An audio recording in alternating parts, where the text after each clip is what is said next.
चीन को भारत से डर लग रहा, इसलिए वो भारत की घेराबंदी करने के लिए एक के बाद एक प्लान बना रहा और ऐसी हरकतें कर रहा ताकि भारत उससे उलझ जाए। और इस बार चीन ने अपनी ये हरकत की है हिंद महासागर में। दरअसल चीन का एक जासूसी जहाज भारत के पड़ोसी देश श्रीलंका के कोलंबो बंदरगाह पर पहुंचा। इस जहाज के कोलंबो पहुंचने पर श्रीलंकाई नौसेना ने उसका जोरदार स्वागत किया। चीन के इस जासूसी जहाज का नाम है हे यांग 24 हाओ। चीन इसे पीपुल्स लिबरेशन आर्मी नेवी का रिसर्च एंड सर्वे जहाज बताता है। इसका इस्तेमाल समुद्र के नीचे 3D नक्शा बनाने और पानी के तापमान से लेकर हर एक बारीकी को समझने के लिए किया जाता है। बाद में इस सर्वे शिप से मिले डाटा का इस्तेमाल चीनी नौसैनिक पनडुब्बियां करती हैं। तो वहीं श्रीलंकाई नौसेना ने इसे लेकर एक बयान जारी कर दिया और कह दिया कि चीनी पीपुल्स लिबरेशन आर्मी नौसेना का युद्धपोत आज सुबह 10 बजे 2023 औपचारिकता यात्रा पर कोलंबो बंदरगाह पहुंचा।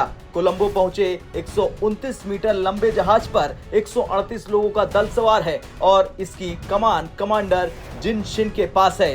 इस बीच जहाज 12 अगस्त को श्रीलंका से प्रस्थान करने वाला है। लेकिन इन सब के बीच सवाल खड़ा होता है कि चीन का जहाज आखिर यहाँ क्या कर रहा। दरअसल इसके पीछे की कहानी बहुत ही खतरनाक है।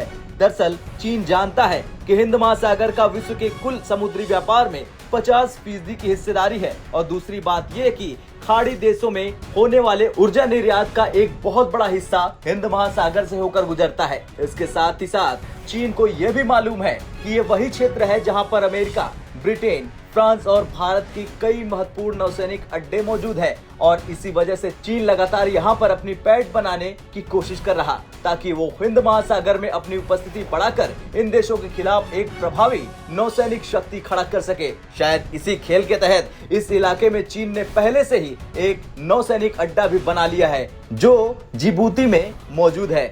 वैसे ये पहली बार नहीं है जब चीन इस तरह की हरकत कर रहा। इससे पहले भी चीन का एक जहाज श्रीलंका में पहुंच चुका था। हालांकि उस वक्त चीन ने क्या दावा किया था वो जान लीजिए। दरअसल उस वक्त चीन का दावा था कि वो समुद्री तस्करों से निपटने के लिए अपने युद्धपोतों के दौरों को बढ़ा रहा। हालांकि ये सबके समझ से परे है और विशेषज्ञ भी चीन के इस दावे से सहमत नहीं है। उनका कहना है इस तरह के शोध के नाम पर चीन हिंद महासागर में अपनी पनडुब्बियों के लिए रास्ता तलाश कर रहा।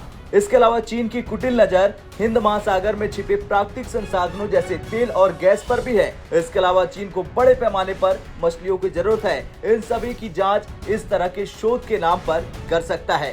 खैर कुछ भी हो, लेकिन अब देखना तो ये होगा कि भारत क्या करेगा चीन के इस कदम के बाद। और क्या श्रीलंका को नहीं समझ में आ रहा कि इस चीन ने जिस तरह से पाकिस्तान को तहस नहस किया अब उसे वो करेगा। आपका क्या कुछ कहना है? क्या भारत के लिए ये बड़ा खतरा है या फिर नहीं? कमेंट कर जरूर बताएं। ब्यूरो रिपोर्ट, भारत तक।